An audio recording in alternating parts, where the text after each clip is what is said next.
Wakenya. This is why William Ruto might be a man planning to go into exile. William Ruto is not going to win the street war with Azimio because he is disadvantaged. Today's successful Azimio demonstrations have demonstrated that William Ruto has no power. Ruto stood before the public and warned that he is the commander-in-chief and that if Raila went ahead with his demos, atakiona. Kupanga ati kuharibu mali ya watu. Nasikia ati wanataka kupanga kwenda Nairobi katikati ati kwenda kuharibu mali ya wananchi. Ati kwenda kulete fujo. Mimi nataka niwaambie my friends, hiyo haitawezekana. Mimi ndio rais wa Kenya. Na kama mnataka kuendelea, mtajua hamjui. Yes, enough is enough. Haiwezekani tena. Haitawezekana tena. And I want to Today, the demos were not just organized, but they were very successful. Nairobi's CBD and other key towns were brought to a standstill as streets went empty.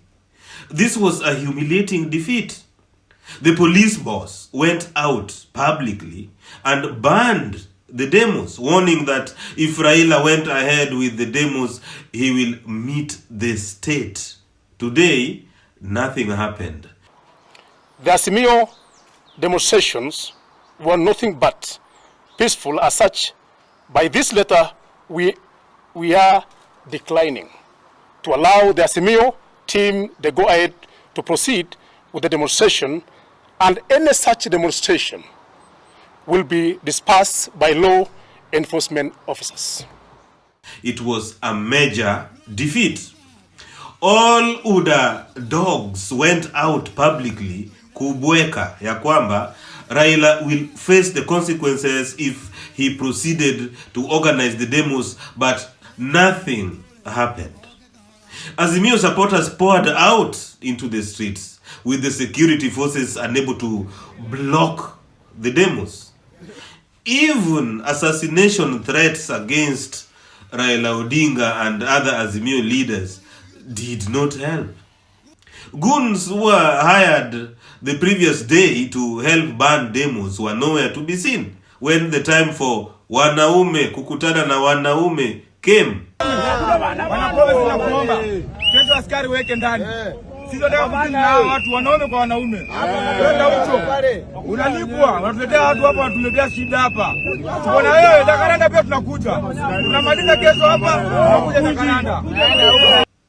Azimio is basking in victory as UDA goons and their leaders lick their wounds. Tough talk and chest thumping has not helped. The government is defeated. What does this mean? It means that Ruto and his sycophants who stole elections might soon be going home. If the demos continue, it will be impossible for a government which cannot pay its workers to survive on a long term.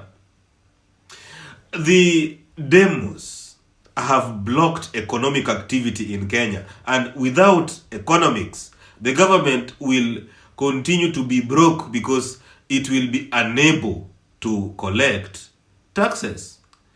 As Azimio continues to score victory in the streets, Azimio will be very, very reluctant to proceed with the talks because the battle is likely to be won in the streets and not at the negotiating table. In any case, the only progress that may be expected at the negotiation table is nusumukati or handshake, which both Raila Odinga and Azimio have rejected. The end result is that Ruto must be a very worried man. He has no legitimacy, and the defiance of Kenyans in the streets indicates that he has no public support. Just like intimidation, buying Azimio MPs has not worked. If the Mandamanos tilt against Ruto and he begins to feel the pressure of losing power, Ruto and his cohorts will not accept to be captured by the Azimio battalion. Ruto must be preparing to flee to exile, because I don't think the Mandamanos are going to stop. The crimes they have committed against the Kenyan people, plus the evidence, is enough to throw them in jail. Chest thumping is not working. The future does not look good for William Ruto and his henchmen. Ruto must not just go home. Ruto seemed to be going. Thanks for watching.